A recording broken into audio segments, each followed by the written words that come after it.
ہماری کیا جرت کہ آپ کے لیے دعا کریں۔ آپ رحمۃ اللہ علیہ جس کے لیے بھی دعا فرماتے ہیں تو اس کا بیڑا پار ہو جاتا ہے اور اس کو کہیں اور جانے کی ضرورت ہی نہیں ہوتی۔ جلیبی فروش کہنے لگا کہ جب اس فقیر نے مجھے یہ بات کہی تو میں فوراً بغداد شریف میں آ گیا اور یہاں پر میں نے آپ کی تلاش شروع کر دی۔ آج دیکھیے کہ آپ رحمۃ اللہ علیہ خود بخود چل کر میری دکان پر تشریف لائے ہیں۔ اب دیکھیے آپ کے آنے سے کیسا نور آ گیا ہے۔ حضور میرے حق میں دعا فرمائیں، اللہ پاک میری زندگی کو آسان فرما دے، مجھے اپنی بیوی بچوں کی بہت فکر ہے۔ یہ سن کر حضور غوث اعظم سیدنا شیخ عبد القادر جیلانی رحمۃ اللہ علیہ نے فرمایا، پریشان ہونے کی کوئی بات نہیں، اللہ تعالیٰ تمہارے تمام معاملات ٹھیک فرما دے گا۔ یہ کہہ کر آپ رحمۃ اللہ علیہ وہاں سے تشریف لے گئے، اس بچے کے پاس آئے اور اس کے ہاتھ میں جلیبی دے دی۔ ابھی سرکار غوث اعظم رحمۃ اللہ علیہ وہاں سے جانے والے تھے کہ ایک دوسرا بچہ آ گیا۔ اس نے آ کر کہا کہ حضرت آپ نے اسے جلیبی لا کر دی ہے، مجھے بھی جلیبی لا کر دیں۔ آپ رحمۃ اللہ علیہ نے فرمایا ٹھیک ہے، میں تمہیں بھی جلیبی لا کر دیتا ہوں۔ یہ دیکھ کر مرید بہت غصہ ہونے لگے کہ حضرت آپ نے ایک بچے کے لیے یہ کام کر دیا ہے، آپ کی ذات بہت اونچی ہے، آپ کے کام کرنے والے تو ہم ہیں، ہم اس بچے کو جلیبی لا کر دیں گے۔ لیکن حضور غوث اعظم رحمۃ اللہ علیہ نے فرمایا کہ نہیں، یہ بچے مجھ سے کہہ رہے ہیں اور میں ان کا کہا نہیں ٹال سکتا۔ مریدین کہنے لگے حضور آپ بہت مصروف شخصیت ہیں، کیوں ان چھوٹے بچوں کی باتیں سن رہے ہیں؟ حضور غوث اعظم رحمۃ اللہ علیہ نے ہاتھ کے اشارے سے انہیں روکا اور فرمایا، اللہ تعالیٰ نے ہمیں جس کام کے لیے چنا ہے بس ہم وہی کام کر رہے ہیں، تم لوگ اللہ تعالیٰ کی حکمت کو نہیں سمجھ رہے۔ پھر جتنی بار وہ بچے آپ رحمۃ اللہ علیہ کو بھیجتے رہے، آپ ان کے لیے جلیبیاں لاتے رہے، حتیٰ کہ آخری بچے کو بھی آپ رحمۃ اللہ علیہ نے جلیبی لا کر دے دی اور وہ مزے سے جلیبی کھانے لگے۔ جلیبی کھانے کے بعد بچے آپ رحمۃ اللہ علیہ کو دعائیں کرنے لگے اور کہنے لگے، آپ بہت اچھے انسان ہیں، ہم نے جس طرح آپ کے بارے میں سنا تھا آپ اس سے بھی زیادہ اچھے ہیں، جتنا ہم نے سن رکھا تھا آپ اتنے ہی زیادہ سخی ہیں، ہم آپ سے بہت زیادہ خوش ہیں۔ حضور غوث اعظم رحمۃ اللہ علیہ یہ سن کر مسکرا دیے۔ بچوں کی خوشی دیکھ کر آپ رحمۃ اللہ علیہ کو دلی اطمینان ملا۔ اب نماز کا وقت ہو رہا تھا۔ آپ رحمۃ اللہ علیہ نے مریدین سے کہا کہ چلو نماز پڑھنے کے لیے مسجد میں چلتے ہیں۔ پھر وہ سب مل کر مسجد میں چلے گئے اور اللہ تعالیٰ کی عبادت میں مصروف ہو گئے۔ کئی دن گزر گئے لیکن آپ رحمۃ اللہ علیہ کے مرید ابھی تک اس سوچ میں تھے، کیونکہ وہ آپ کے شاگرد تھے اور آپ کے ہر عمل کو دیکھتے تھے۔ اگر سرکار غوث اعظم رحمۃ اللہ علیہ کو کچھ ایسا عمل کرتے دیکھتے جس کی انہیں سمجھ نہیں آتی تھی تو ان کے ذہنوں میں کئی سوال اٹھتے تھے۔ خود حضور غوث اعظم رحمۃ اللہ علیہ یہ بات جانتے تھے، لیکن آپ کو پتا تھا کہ قدرت کی طرف سے انہیں جواب مل جائے گا اور خود قدرت کی جانب سے انہیں بتا دیا جائے گا کہ بچے اگر جلیبی کی فرمائش کر رہے تھے اور بار بار آپ رحمۃ اللہ علیہ اگر جلیبی والے کے پاس گئے تو اس میں کیا حکمت تھی۔ چنانچہ پھر ایسا ہی ہوا کہ بہت جلد ان کو جواب مل گیا، کیونکہ کچھ دنوں بعد وہ بوڑھا جلیبی والا حضور غوث اعظم رحمۃ اللہ علیہ کی بارگاہ میں حاضر ہوا تو اس نے اپنے سر پر جلیبی کا ٹوکرا رکھا ہوا تھا اور وہ بے حد خوش نظر آ رہا تھا۔ جلیبی والا شخص بارگاہ غوثیت میں پہنچا اور حضور غوث اعظم رحمۃ اللہ علیہ کی خدمت میں جلیبی کا ٹوکرا پیش کرتے ہوئے کہنے لگا، حضرت آپ کی دعا سے میری بگڑی ہوئی بات بن گئی ہے۔ سب مریدین وہاں پر بیٹھے تھے۔ اس نے کہا کہ جب میں نے آپ سے دعا کی درخواست کی تھی کہ آپ میرے لیے دعا فرمائیں تو آپ نے میرے حق میں دعا فرمائی اور کہا کہ میرے تمام معاملات اللہ رب العزت نے بہتر فرما دیے ہیں، تو اس دن سے میری دکان میں برکت ہو گئی ہے۔ یقین جانیے اس سے پہلے دکان میں ایک گاہک بھی نہیں آتا تھا، لیکن اب آپ رحمۃ اللہ علیہ کے آنے کی برکت سے وہاں پر لوگ ختم ہی نہیں ہوتے، ایک کے بعد ایک لوگ میرے پاس سے جلیبی خریدتے ہیں اور کہتے ہیں کہ اس شہر میں اس سے زیادہ لذیذ جلیبی ہم نے پہلے نہیں کھائی تھی۔ میرے ہاتھ کی بنائی ہوئی جلیبی کے کھانے کو لوگ لنگر غوثیہ سمجھتے ہیں۔ سبحان اللہ، اللہ رب العزت نے میرے کاروبار میں اتنی برکت ڈالی ہے کہ اب میں رزق بانٹنے پر مجبور ہو گیا ہوں۔ میں یہ سمجھتا ہوں کہ یہ سب کچھ آپ کی دعاؤں کی بدولت ہوا ہے۔ اب آپ یہ جلیبی خود بھی کھائیں اور اپنے مریدین میں بھی تقسیم کر دیں۔ اس کے بعد حضور غوث اعظم رحمۃ اللہ علیہ کے مرید بھی اس جلیبی کو کھانے لگے اور سرکار غوث پاک رحمۃ اللہ علیہ نے خود بھی اس جلیبی کو تناول فرما لیا۔ حضور غوث پاک رحمۃ اللہ علیہ نے فرمایا کہ اللہ تبارک و تعالیٰ نے ہمیں یہ طاقت دی ہے کہ 5 سال سے لے کر 100 سال کے بزرگ تک بھی یہ بات مانتے ہیں کہ اگر وہ ہمارے پاس آ کر دعا کروائیں تو اللہ تعالیٰ اس دعا کو سنتا ہے، اس بندے کا کہا نہیں ٹالتا اور اس کے مشکل حالات کو ٹال دیتا ہے۔ حضور غوث اعظم رحمۃ اللہ علیہ کے مریدین اب یہ بات سمجھ گئے کہ آپ رحمۃ اللہ علیہ ان بچوں کی بات کیوں مانتے رہے اور کیوں آپ رحمۃ اللہ علیہ نے ان بچوں کی بات پر اتنی اہمیت دی تھی، کیونکہ ایک بوڑھے کی مدد کرنے کے لیے آپ رحمۃ اللہ علیہ نے یہ سب کیا تھا، وسیلہ وہ معصوم بچے بنے۔ لیکن اللہ رب العزت نے حضور غوث پاک رحمۃ اللہ علیہ کو برکت کی وجہ سے اس کی دکان پر بھیجا۔ ناظرین، ایک مرتبہ سرکار بغداد حضور غوث اعظم سیدنا شیخ عبد القادر جیلانی رحمۃ اللہ علیہ دریا کی طرف تشریف لے جا رہے تھے تو وہاں کنارے پر انہوں نے ایک 90 سال کی بڑھیا کو دیکھا جو انتہائی پرسوز انداز میں زار و قطار رو رہی تھی۔ آپ رحمۃ اللہ علیہ نے اپنے ساتھ موجود ایک مرید سے پوچھا، یہ بوڑھی عورت کیوں رو رہی ہے؟ اس مرید نے بارگاہ غوثیت میں عرض کیا کہ یا حضرت، اس بوڑھی عورت کا اکلوتا خوبرو بیٹا تھا، بیچاری نے اس کی شادی رچائی، دلہا نکاح کر کے دلہن کو اسی دریا میں کشتی کے ذریعے اپنے گھر لا رہا تھا کہ اسی دوران کشتی الٹ گئی اور دلہا دلہن سمیت ساری بارات ڈوب گئی۔ اس واقعے کو برسوں گزر چکے ہیں، مگر ماں کو اب بھی اپنے بیٹے اور بہو کا انتظار رہتا ہے اور اس بیچاری کا غم جاتا ہی نہیں۔ روزانہ اس دریا پر آتی ہے اور بارات کو نہ پا کر رو دھو کر چلی جاتی ہے۔ حضور غوث پاک رحمۃ اللہ علیہ کو اس بوڑھی عورت پر بڑا ترس آیا۔ آپ رحمۃ اللہ علیہ وہیں اللہ کے حضور سجدہ ریز ہو گئے اور ڈوبی ہوئی کشتی دریا سے برآمد ہونے کی التجا کرنے لگے۔ ابھی شیخ عبد القادر جیلانی رحمۃ اللہ علیہ نے سجدے سے سر بھی نہیں اٹھایا تھا کہ اچانک وہ کشتی دلہا دلہن اور باراتی اپنے تمام ساز سامان کے ساتھ سطح آب پر نمودار ہو گئی۔ پھر چند ہی لمحوں میں وہ کشتی کنارے آ لگی۔ تمام باراتی حضور غوث اعظم سیدنا شیخ عبد القادر جیلانی رحمۃ اللہ علیہ سے دعائیں لے کر خوشی خوشی اپنے گھر پہنچے۔ حضور غوث اعظم رحمۃ اللہ علیہ کی اس کرامت کا چرچا ہر طرف پھیل گیا، جسے سن کر بے شمار کفار نے سیدنا شیخ عبد القادر جیلانی رحمۃ اللہ علیہ کے دست حق پر ایمان قبول کر لیا۔ زیادہ تر لوگ یہ نہیں جانتے کہ حضور غوث اعظم رحمۃ اللہ علیہ کی دعا سے جو ڈوبی ہوئی کشتی برآمد ہوئی تھی، اس کے دلہا حضرت سید کبیر الدین شاہ دولہ دریائی رحمۃ اللہ علیہ تھے، جن کا مزار مبارک پاکستان کے معروف صنعتی شہر گجرات میں مرجع خلائق ہے۔ ناظرین، حضور غوث اعظم سیدنا شیخ عبد القادر جیلانی رحمۃ اللہ علیہ کا وجود ہر ایک کے لیے رحمت رہا۔ آپ کو ماننے والے جن و انسان دونوں رہے ہیں۔ آپ کے بیان کو سبھی سنا کرتے تھے اور جس کو فیض اور برکات حاصل کرنا ہوتی تھیں وہ حاصل کر لیتا تھا۔ شیخ عبد القادر جیلانی رحمۃ اللہ علیہ کا مرتبہ اتنا اونچا اور عالی ہے کہ آپ کے حکم کے فرما بردار صرف انسان نہیں بلکہ جنات بھی رہے ہیں۔ یہ ایک بہت بڑے سانپ کا واقعہ ہے۔ آپ رحمۃ اللہ علیہ جب بھی بیان فرماتے تو وہ آپ کو دور سے سنا کرتا تھا۔ وہ ایک شرپسند شیطانی فطرت والا ناگ تھا اور وہ آپ کو تکلیف پہنچانا چاہتا تھا، لیکن آپ کے پر اثر بیانات کو سن کر وہ کچھ کر نہیں پاتا تھا۔ اس کی ہمت نہیں ہوتی تھی کہ وہ حملہ کرے۔ وہ جب بھی آتا تو دیکھتا کہ لاکھوں کی تعداد میں مجمع ہے، وہاں بہت زیادہ لوگ موجود ہیں اور ایسے بیٹھے ہوتے ہیں جیسے بھکاری ہوں۔ جو شخص بھی حضور غوث اعظم رحمۃ اللہ علیہ کے بیان کو سن رہا ہوتا وہ رو رہا ہوتا تھا۔ شیطانی سانپ کا پکا ارادہ تھا کہ وہ اللہ کے ولی کو نیکی کے کام سے روکے اور وہ ذکر الہی نہ کر سکے۔ اس سانپ نے بہت سے عبادت کرنے والوں کو ان کی عبادت سے ہٹنے پر مجبور کر دیا تھا، اور یہی سوچ کر وہ آپ رحمۃ اللہ علیہ کے دربار میں آ کر چھپ کر بیٹھ جاتا کہ سرکار بغداد رحمۃ اللہ علیہ کو بھی ان کی عبادت سے ہٹایا جا سکے۔ اس شیطان سانپ نے ہر طرح سے حضور غوث اعظم رحمۃ اللہ علیہ کو بہکانے کی کوشش کی، لیکن آپ کے خوبصورت الفاظ میں اتنی طاقت تھی کہ وہاں وہ کچھ بھی کر نہیں پا رہا تھا۔ پھر ایک دن اس نے بڑے شیطان کی مدد لی اور کہا کہ میں اللہ کے ولی کو ان کی جگہ سے ہٹانا چاہتا ہوں۔ لوگ ان کے دیوانے ہیں، ان کے تابعدار ہیں اور ان کے فرما بردار ہیں۔ ان کے بیانات کو سننے کے لیے پاگل ہو جاتے ہیں، ان کی بہت تعظیم اور ادب کرتے ہیں، اور یہ بات مجھے برداشت نہیں ہوتی۔ اے شیطان، مجھے طاقت دو تاکہ میں اس کے کام میں رکاوٹ بن سکوں، تاکہ وہ کسی کو اچھی بات نہ سکھا سکیں اور کسی کو بھی کلمہ نہ پڑھا سکیں۔ اس طرح وہ سانپ شیطان کی مدد لے کر حضور غوث اعظم رحمۃ اللہ علیہ پر حملہ کرنے کا طریقہ سیکھ گیا۔ ایک دن جب سرکار غوث اعظم رحمۃ اللہ علیہ اپنے مدرسے میں جلوہ افروز تھے، بڑے بڑے عالم دین وہاں بیٹھے تھے اور بہت تعظیم اور ادب کے ساتھ بیان سن رہے تھے۔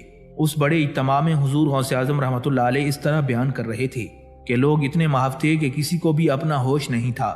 اسی دوران اچانک وہ سانپ آ کر چھت سے زمین پر گر پڑا۔ وہاں پر موجود تمام لوگوں میں بھگدڑ مچ گئی۔ ظاہر سی بات تھی کہ وہ اتنا بڑا سانپ تھا اور اس نے آپ پر حملہ کر دیا تھا۔ ہر طرف خوف و ہراس پھیل گیا۔ لوگ ڈرتے ہوئے وہاں سے بھاگنے لگے۔ جو آپ کے چاہنے والے تھے ان کو بھی آپ کی فکر ہونے لگی، مگر سرکار بغداد حضور غوث اعظم رحمۃ اللہ علیہ اپنی جگہ سے نہیں ہلے۔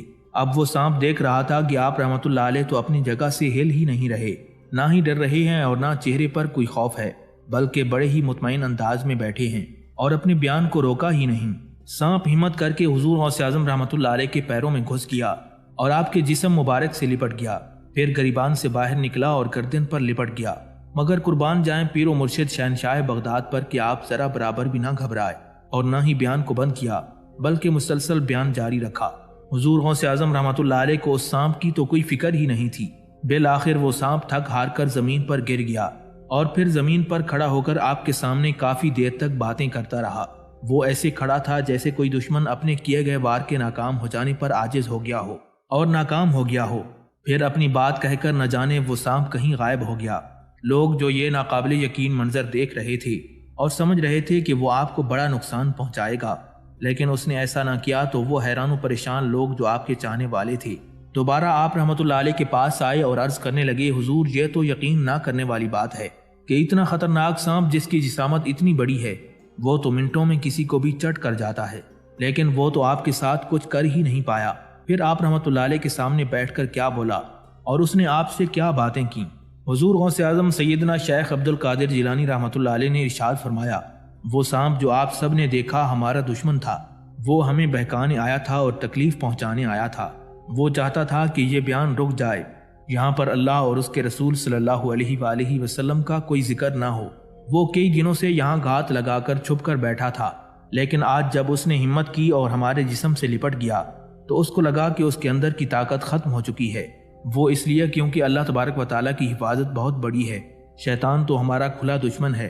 پھر بھی وہ تھک ہار کر ہمارے سامنے آ کر کہہ رہا تھا، اے پیروں کی پیر دستگیر، میں نے بہت سارے عابد و زاہد دن رات اللہ کا شکر ادا کرنے والے، جن کی نمازیں کبھی بھی نہیں چھوڑتی تھیں اور جو دل میں اللہ کی تسبیح بیان کیا کرتے تھے، میں نے ان سب کو آزمایا۔ میں نے اس سے کہا کہ زندگی اور موت دینے والی ذات اللہ تبارک و تعالیٰ کی ہے، تو محض ایک مخلوق ہے، موت تو تجھے بھی آنی ہے، تو میرا کیا بگاڑے گا؟ سب سے بڑی حفاظت تو اللہ تعالیٰ کی ہوتی ہے۔ یہ سننے کے بعد وہ سانپ غائب ہو گیا۔ پھر اس کے آگے حضور غوث اعظم رحمۃ اللہ علیہ نے مجمع کے آگے خطاب کرنا شروع کر دیا اور لوگوں کے ڈر کو ختم کر دیا۔ وہ سانپ اپنی ضد کا پکا تھا، شیطان اس کا دوست تھا۔ وہ دل ہی دل میں سوچتا رہتا تھا کہ یہاں تو میں کچھ بھی نہیں کر پایا، اتنے لوگوں کے درمیان بھی یہ بزرگ اپنی بڑائی بیان کر رہے تھے، یہ ضرور اس بات پر فخر کر رہے تھے کہ مجھ جیسا بڑا سانپ ناکام ہوا، میں اب ڈر کر واپس نہیں جاؤں گا، میں ان کو ان کے اسلام سے منکر کر کے ہی رہوں گا۔ یہ اس سانپ کی گندی اور ناپاک خواہش تھی۔ دراصل وہ جانتا ہی نہیں تھا کہ سامنے کوئی عام شخصیت نہیں، بلکہ اس کے سامنے ولیوں کے سردار کی شخصیت بیٹھی ہے۔ وہ سانپ اسی طاق میں تھا کہ کسی دن اکیلے میں ملے تو سب سے پہلے ان کو نقصان پہنچاؤں گا اور ان کی نماز توڑواؤں گا۔ پھر ایک دن اس سانپ کو اس وقت موقع مل گیا جب آپ رحمۃ اللہ علیہ ایک مسجد میں نماز میں مشغول تھے۔ حضور غوث اعظم رحمۃ اللہ علیہ اللہ کی محبت میں سجدے ہی کیے جا رہے تھے۔ اسی دوران وہی خبیث سانپ وہاں رینگتا ہوا آ گیا۔ پھر وہ آپ رحمۃ اللہ علیہ کی جائے نماز کے پاس پہنچا اور اس نے آپ کے سجدے کی جگہ پر سر رکھ کر منہ کھول دیا۔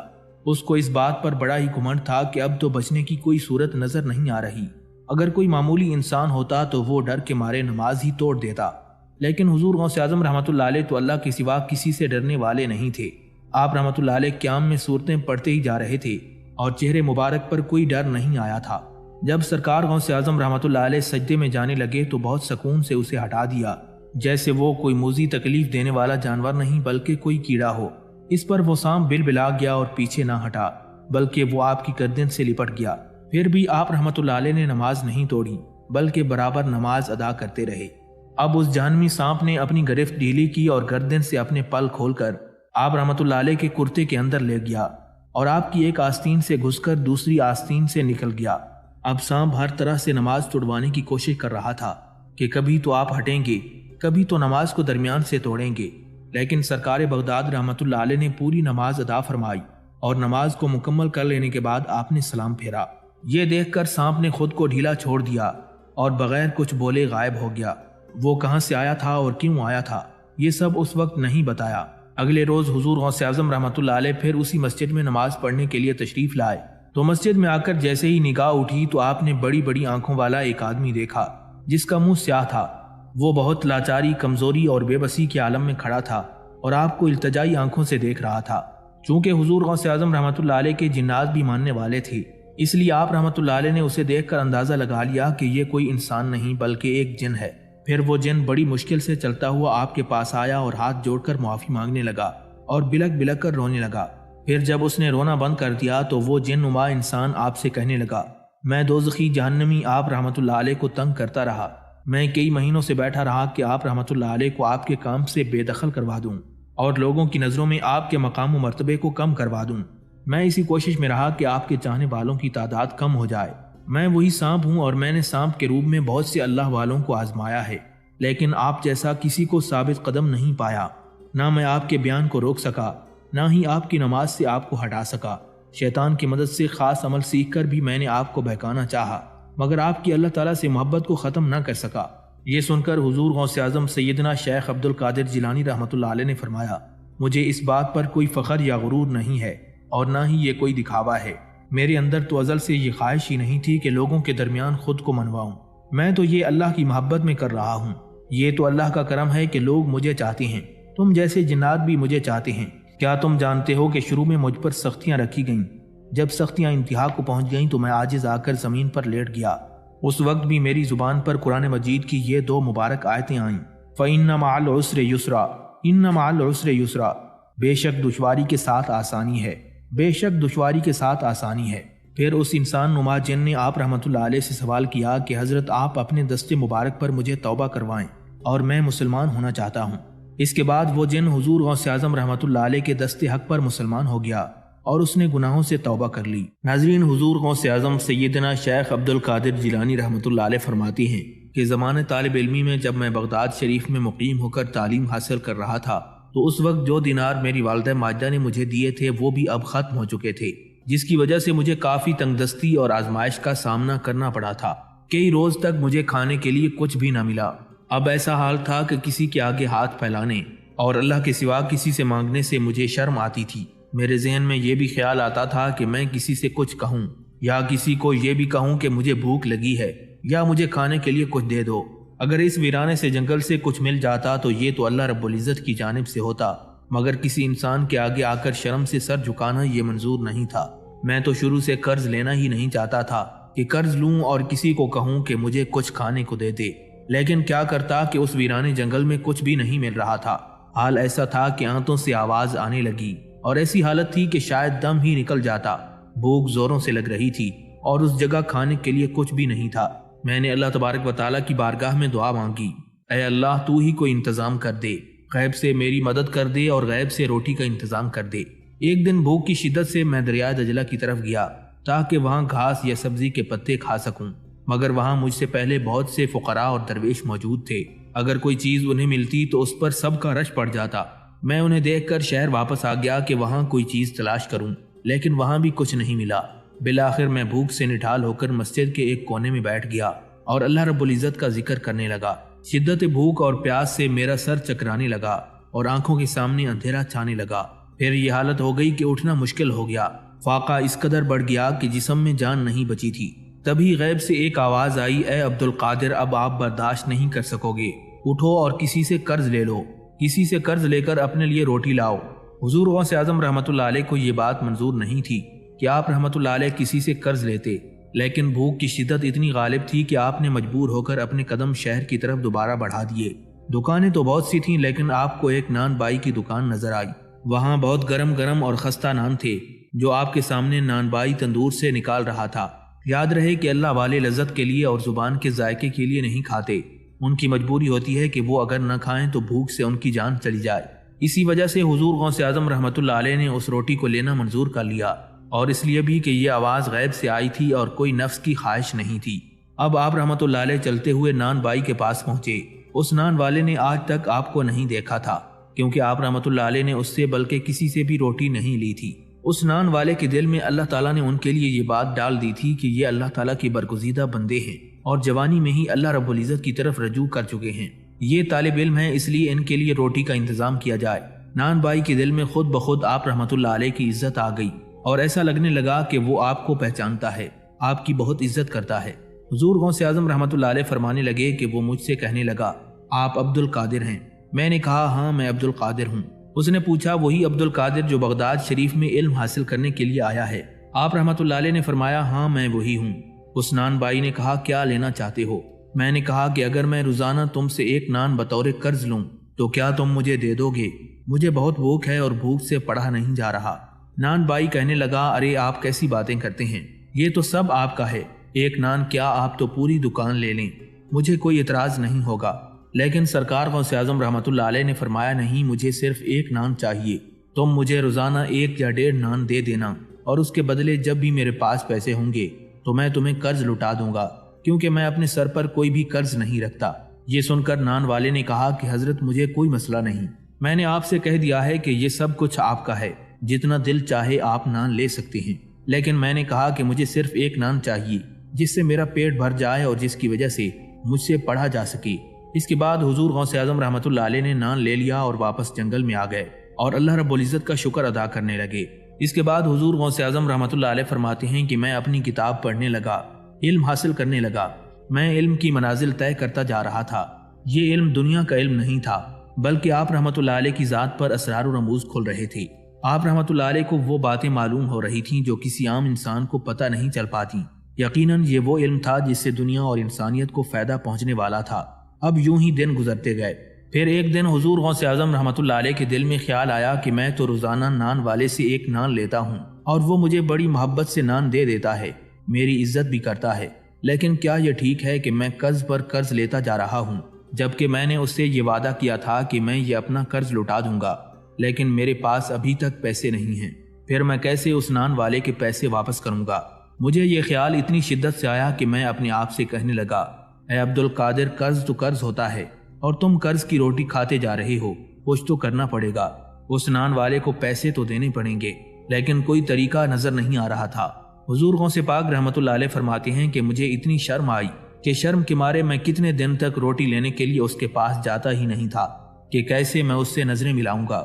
بہت دن گزر گئے اور میں اس نان والے کے پاس نہیں گیا۔ ایک دن میں بیٹھا سوچ رہا تھا کہ نان بائی کا قرض اسے کیسے لوٹاؤں گا کہ اچانک غیب سے آواز آئی۔ کہنے والا کہہ رہا تھا کہ اے عبد القادر، آپ کی روٹی کا ذمہ اللہ تعالیٰ نے لیا ہے، اب اس بات کی فکر کیوں کرتے ہو؟ آپ کو ضرور جانا چاہیے تھا۔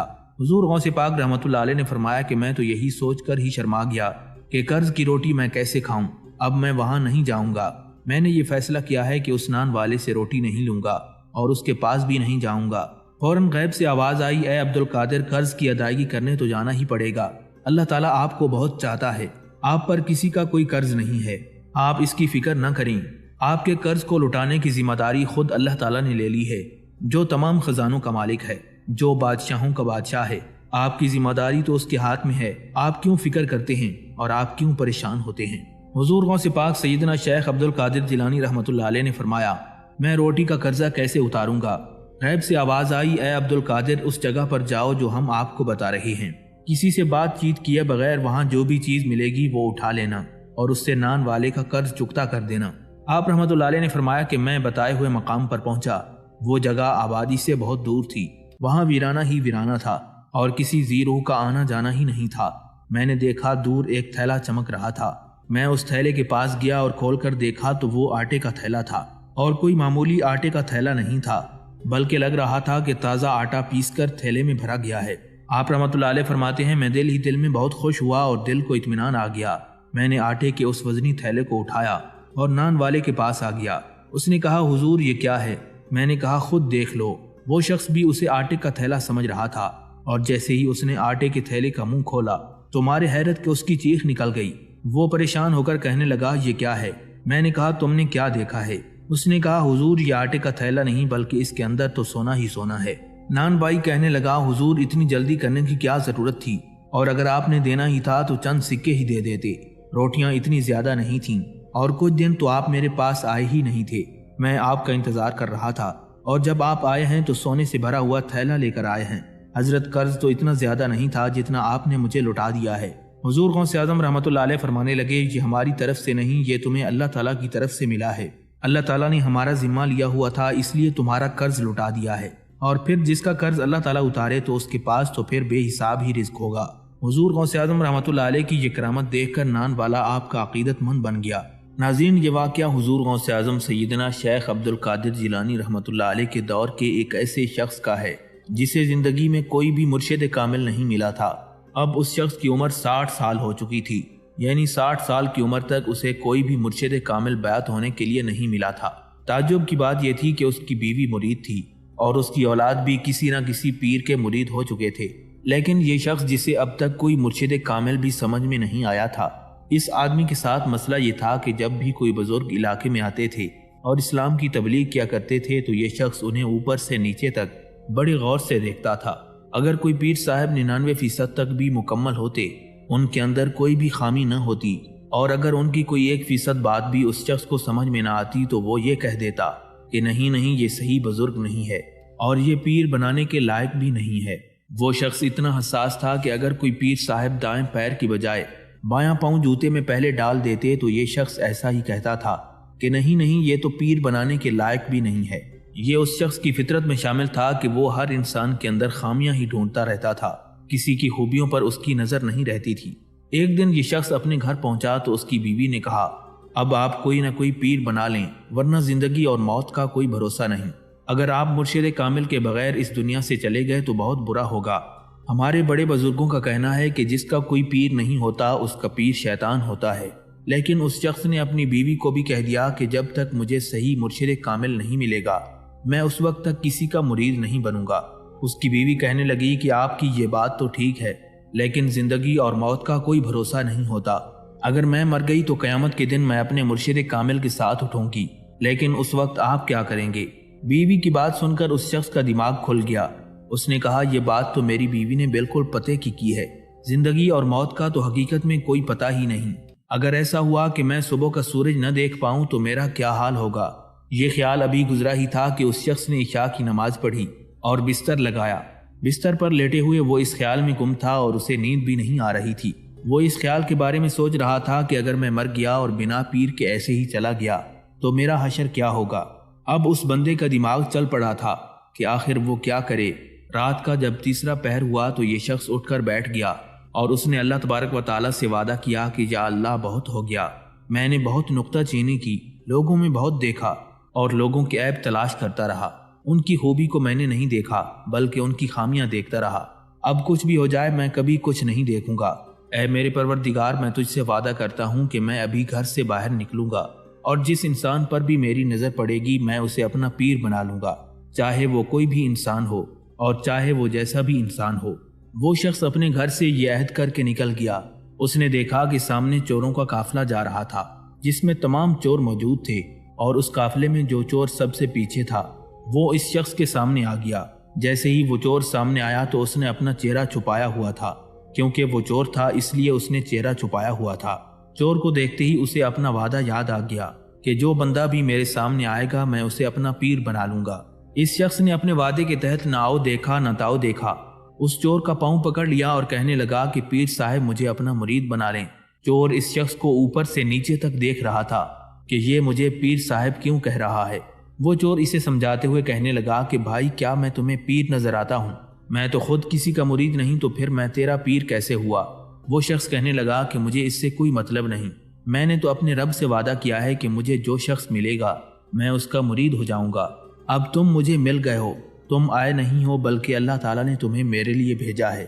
چور حیران ہو کر کہنے لگا کہ اے بھائی، اے پاگل آدمی، میں چور ہوں، وہ جو سب سامنے جا رہے ہیں وہ سب بھی چور ہیں، اور میں تجھے کیا بتاؤں کہ میں نے اپنی زندگی میں کیا کیا گناہ کیے ہیں۔ اگر تم نے مجھے ایسے ہی پکڑ رکھا تو میرا قافلہ مجھ سے دور چلا جائے گا۔ یہ شخص بھی بڑا ضدی تھا، کہنے لگا آپ جو بھی ہو، چاہے چور ہو چاہے گناہگار ہو، پہلے مجھے مرید کرو اور پھر چلے جانا۔ چور کہنے لگا تو پاگل آدمی ہے، میں تجھے کیا مرید کروں؟ میں تو خود خطرے کے نشان سے اوپر چل رہا ہوں، یعنی میرے گناہ اتنے زیادہ ہیں کہ میں خود بھی یہ نہیں کہہ سکتا کہ میری آخرت کیا ہوگی۔ میں تجھے کیسے مرید کر لوں؟ میں تو بہت بڑا چور ہوں۔ اس چور نے اس شخص کو اپنے تمام گناہ بتائے تاکہ یہ اس سے دور ہو جائے، لیکن یہ شخص بڑا ہی ضدی تھا۔ اس شخص نے چور کے پاؤں اور زیادہ مضبوطی سے پکڑ لیے اور کہنے لگا کہ اب تو میں بالکل بھی نہیں جاؤں گا، اب تو میں بالکل بھی نہیں چھوڑوں گا۔ چور نے پوچھا تو ایسا کیوں کہتا ہے؟ وہ کہنے لگا آج تک میرے سامنے جتنے بھی پیر آئے ہیں سب نے اپنی ہی تعریف کی ہے، یا پھر ساتھ والے مریدوں سے اپنی تعریف کرواتے رہے۔ تم تو اپنی تعریف نہیں بلکہ برائی کر رہے ہو۔ میں اب سمجھ گیا کہ سب نقلی تھے اور تم اصلی ہو۔ وہ چور اب دل ہی دل میں سوچنے لگا کہ یا اللہ، یہ کیا ماجرا ہے؟ میں تو سوچ رہا تھا کہ میں اپنی اتنی برائی کروں گا تو یہ مجھ سے پیچھا چھڑوا کر چلا جائے گا، لیکن یہ تو الٹا اور زیادہ ضد پر آ گیا ہے۔ اب چور کے دماغ میں ایک خیال آیا تو اس نے اس شخص سے کہا کہ میں تیرا پیر ہوں اور تو میرا مرید ہے۔ یہ شخص کہنے لگا کہ حضور آپ میرے پیر ہیں اور میں آپ کا مرید ہوں۔ اس چور نے کہا کہ پیر کا حکم ماننا کتنا ضروری ہے۔ یہ شخص ہاتھ جوڑ کر کہنے لگا کہ حضور میں جانتا ہوں، اگر آپ مانگو گے تو میں اپنا سب کچھ حتیٰ کہ جان بھی دے دوں گا۔ چور کہنے لگا کہ نہیں، مجھے جان نہیں چاہیے، بس میرا حکم اتنا ہے کہ تو مجھے چھوڑ دے۔ اس شخص نے اپنی ضد میں آ کر کہہ دیا کہ اے میرے پیر و مرشد، میں تمہیں اپنی جان دے دوں گا لیکن تمہیں ہرگز نہیں چھوڑوں گا، پہلے آپ مجھے مرید کریں۔ یہ عجیب و غریب منظر دیکھ کر چور سوچنے لگا کہ یہ شخص تو بہت ضدی ہے، مجھے کچھ نہ کچھ ترکیب سوچنی پڑے گی۔ پھر وہ چور اس شخص سے مخاطب ہو کر کہنے لگا کہ دیکھو سامنے گھر ہے، یہی ہمارا آج کا نشانہ تھا۔ میرے چور ساتھی تو پتہ نہیں کس گھر میں چلے گئے، لیکن ہمارا نشانہ اسی گھر میں چوری کرنے کا تھا۔ تمہارے سامنے جو گھر ہے، ابھی میں تمہارے ساتھ وہاں چلوں گا اور تمہاری نظروں کے سامنے چوری کروں گا، اس کے بعد تو تم یقین کر لو گے کہ میں چور ہوں۔ وہ شخص کہنے لگا کہ آپ کا جو بھی یقین ہو، پہلے مجھے مرید کریں۔ یہ سن کر چور نے بھی حامی بھر لی۔ جیسے ہی یہ دونوں اس گھر کے پاس پہنچے تو اس چور کے دل میں خیال پیدا ہوا اور وہ اس شخص سے کہنے لگا کہ تو بھلا آدمی نظر آتا ہے، تو اللہ کی تلاش میں نکلا ہے اور تو مجھ بد نصیب کے ساتھ پھنسنا چاہتا ہے۔ میں تو بہت بڑا گناہگار ہوں اور میں نے بہت گناہ کیے ہیں، میں اب بھی تیرے سامنے چوری کرنے والا ہوں۔ دیکھو گناہ کرنا تو گناہ ہے، لیکن گناہ دیکھنا بھی بہت بڑا گناہ ہے۔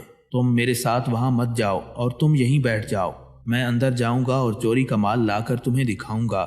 اگر تمہیں پھر بھی مجھ پر یقین نہ آیا کہ میں چور ہوں، کوئی پیر نہیں، تو پھر میں تمہیں مرید کر لوں گا۔ اس شخص نے کہا ٹھیک ہے، وعدہ کرو۔ چور نے کہا کہ میں وعدہ کرتا ہوں کہ تمہیں اپنا مرید بنا لوں گا۔ اس کے بعد چور اندر چلا گیا اور یہ شخص وہیں پر بیٹھ گیا۔ جب وہ اندر گیا تو پورے مکان میں اندھیرا تھا، سوائے ایک چھوٹے سے چراغ کے اندر روشنی بالکل بھی نہیں تھی۔ اس چور نے اندھیرے میں ہی ہاتھ پیر مارنا شروع کر دیے۔ اس چور کو کچھ بھی نہیں مل رہا تھا۔ اس نے اندھیرے میں ایک طرف ہاتھ مارا تو اسے تسبیح ملی، دوسری طرف ہاتھ مارا تو جائے نماز ملی، اس سے آگے ہاتھ مارا تو ایک لوٹا ملا، پھر اسے نماز کی جگہ بھی مل گئی۔ اس کے دل میں خیال آیا کہ مکان کا مالک تو بڑے صحیح کپڑے پہن کر باہر نکلتا ہے اور اندر تو ان کے پاس کچھ بھی نہیں ہے۔ بظاہر تو یہ بہت امیر نظر آتا ہے، حقیقتاً یہ بالکل کنگال ہے، ان کے گھر میں تو کچھ بھی نہیں ہے۔ چوری کرنے کے لیے چور اس تلاش میں گھر کے ایک کونے میں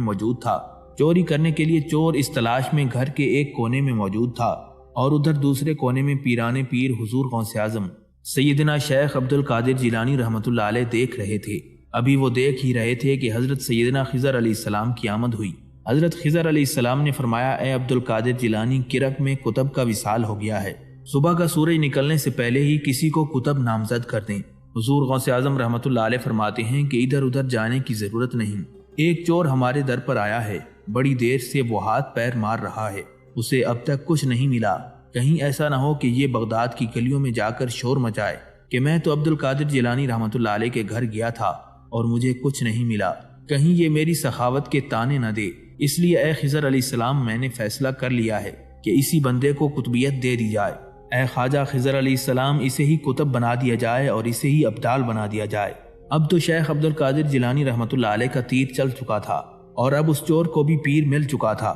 حضور غوث اعظم رحمۃ اللہ علیہ کی نگاہ کرم سے وہ چور نہیں رہا تھا، بلکہ وہ تو ولیوں کی جماعت میں قطب بن چکا تھا۔ پھر اس چور کو سامنے بٹھا کر سرکار غوث اعظم رحمۃ اللہ علیہ نے اس پر نظر کرم فرمائی اور اسے قطبیت کا تاج پہنا دیا۔ سرکار غوث اعظم رحمۃ اللہ علیہ فرمانے لگے، تم کرک تو ویسے ہی جا رہے ہو، باہر گلی کے موڑ پر تمہارا ایک مرید بیٹھا ہے، وہ تمہارا انتظار کر رہا ہے، اسے بھی ساتھ لیتے جانا۔ یہ تھی حضور غوث اعظم رحمۃ اللہ علیہ کی کرامت کہ آپ نے ایک چور کو قطبیت کے عہدے پر فائز کر دیا۔